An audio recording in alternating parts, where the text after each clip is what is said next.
Граѓаните знаат, ќе поздравуваме секоја инвестиција во општина Струмица без разлика од која страна доаѓа.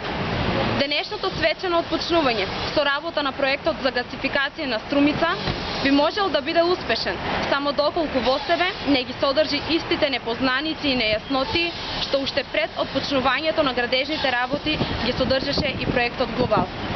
Во тој смисол, граѓаните на Струмица се уште не добиле одговор на прашањето што обичните членови на СДСМ му го поставија на градоначалникот Заев на една ТВ дебата во врска со компетенциите на директорот на Струмица газ Зоран Китанов, за кого неговиот шеф изјави.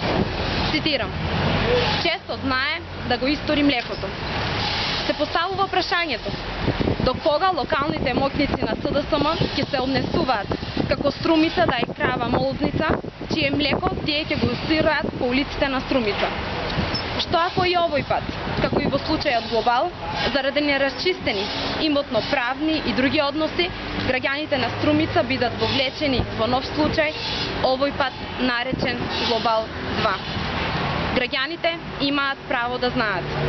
Затоа, Општинскиот комитет на ВМРО ДПМН го поддржува обичното членство на СДСМ во нивното настојување партијата СДСМ во Струмица да не служи само за параван на бизнис интересите на фамилиите блиски до градоначалникот, од денес придружена со уште една нова фамилија Китанови. Граѓаните знаат. Ви благодарам.